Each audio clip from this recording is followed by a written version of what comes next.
Hello everyone, welcome all to our platform Educator's Mind. So today we are going to discuss this question number 21 from JEE Advanced September paper number 1. Okay, so let us start this question. So the question says that as shown symmetrically in the figure, two vessels contain water solutions at temperature T of potassium permanganate KMnO4 of different concentrations N1 and N2, where N1 is greater than N2, and what are N1 and N2 molecules per unit volume with delta N, N1 minus N2, which is less than, far less than N1. When they are connected by a tube of small length L and cross section area S, KMnO4 starts to diffuse from left to the right vessel through the tube. This means there is diffusion happening. They just like gases. When you connect two gases vessels using a tube, then gas will diffuse from one vessel to the another vessel. Similarly, here diffusion is happening of the molecules. Okay, consider the collection of molecules to behave as dilute ideal gases. So we have to consider these molecules to behave as ideal gases, and the difference in the partial pressure in the vessel, the two vessels causing the diffusion. So we know that gases are diffusing, okay, due to what? Partial pressure. Gases diffuse because of partial pressure. The speed v of the molecules is limited by the viscous force minus beta v on each molecule, and beta is a constant. So this means what? There is a viscous force acting. This is just like the concept of fluid mechanics in physics. If you want to know the viscous force, you have to go for Stokes law. And in the Stokes law, the viscous force is nothing but a resisting force which acts against the motion of the particles moving in a fluid, and it is proportional to the velocity. So that's the same concept here. Okay, neglecting all terms of the order of delta and whole square, which of the following is correct? Now we need to consider delta and whole square. This means delta in itself is very negligible, and square will become far negligible. Okay, delta b is Boltzmann constant. So let us try to solve this question, and in the figure also we can see that n1 in the left hand side vessel is looking more dotted than the right hand side vessel. So the number of dots, you can say, gives you the concentration, the more number of molecules per unit volume. Although it sounds like a question from chemistry, but we have to apply the means the equations of gas law. That is common in both physics as well as chemistry. So but there is a difference. We will see through this question what's the difference. Okay, fine. So let us consider the means what are the options given.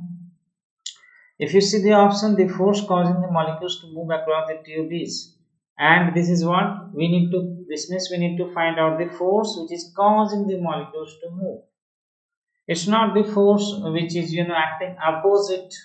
This means it's not the viscous force. Excluding that viscous force, what's the force that causing the molecules to move from one side to the another? And then force balance implied. Now this is looking like the force to be balanced. If this force has to be balanced, this means the force which is causing the motion, which may be due to the pressure differences, isn't it? And that must be balanced by the viscous force. So this looks like based on that concept. Now the third option looks like total number of molecules going across the tube per second. So we have to find the total number of molecules per second, okay, flowing through the tube that we have connected in between the two vessels.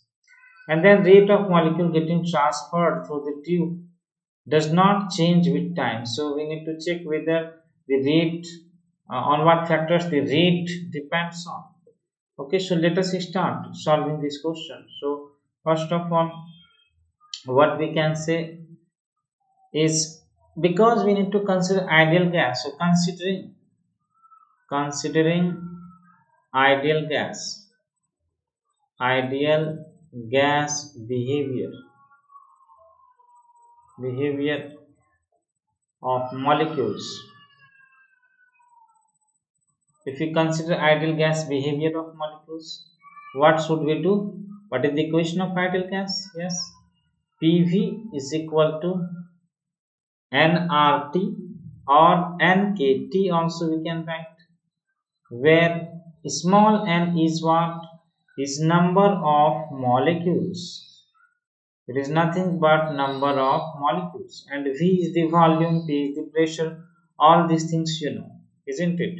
So if I divide this number of molecules by volume, then this becomes, concentration, Kb into T. So this is what is concentration, which is given as N1 and N2. Yes. So we can write pressure on the left hand side as N1 kBt, and pressure on the right hand side as N2 kV, because other things are constant, other things are not going to change. So we can write the formula for pressure like this. Yes, N1 kpt and N2 kpt, where N1 is the pressure from left side, N2 is the pressure caused from right side. P2, N1 and 2 are the number of molecules per unit volume, isn't it? Okay, so now if you consider that tube area to be given like S, so this side we have force F1, and this F1 will be given as P1 into S, and this side force will be given F2 is P2 into S, isn't it?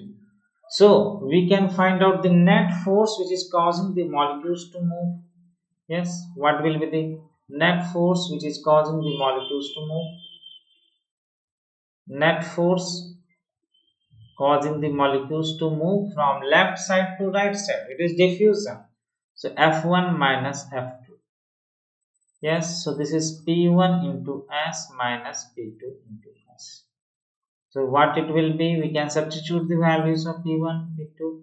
So N1 kBt into S minus N2 kBt into S. So from here, the net force which is causing the molecules to move can be taken, N1 minus N2 we can write, and Kb into Ts. So N1 minus N2 is nothing but delta N, isn't it? This is delta N and this is Kb T into S. So we have got here this equation or this expression for the force. Let us check whether this is correct or not. The first option you see delta N kb T into S. So that's what we can say, that option number 1 is correct. Yes, we can say option number 1 is representing the force, and that's the correct answer. Second one, considering force balance. Now let us say we try to balance the force and check out whether this is coming or not. Okay, so let us consider balancing of force. Consider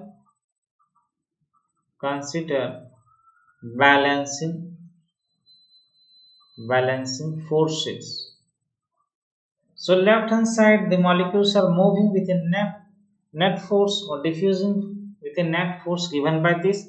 So there will be a force which is viscous force, or that's the friction force, and it is acting opposite to that. So that's what is given in the question. This beta into V is the force acting on each molecule, isn't it? This is the force acting on each molecule. Now how many molecules are there? From the left hand side, how many molecules is moving? Yes, so we have N1 as the number of molecules per unit volume, and if you consider the pipe, generally you see there are some molecules in the pipe, all these molecules which are moving from left to right. Okay, so we are considering the motion of molecules from left to right. So the viscous force is on single molecule, and the total number of molecule per unit volume is n1, and we can multiply by the total volume, which is L into S. So this is the left hand side, you know, force which is acting. This is the force of friction.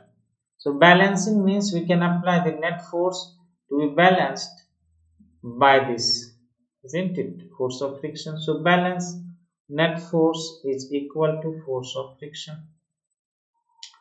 So from here what do we get? Yes, if you balance this, let us write that delta n kb ts, and this is beta v and 1 L into S. So from here if you can cancel SS, so what do we get? Delta n kbt is n1 beta v and L. So let us check whether this is correct. So this is the condition in balancing delta n kb into t, n1 beta v and L. So we can see n1 beta v and L, that is correct. So option number B is also correct. Now coming to option number C, the total number of molecules going across the tube per second. Per second, how many molecules are crossing the tube, right? So how do we find that? So number of molecules crossing per second. Number of molecules crossing the tube per second. So one thing is we know the volume flow rate, just like a fluid is flowing. So what is the volume flow rate? That's area into velocity, isn't it? So see, this is the velocity of each molecule into area, which is S.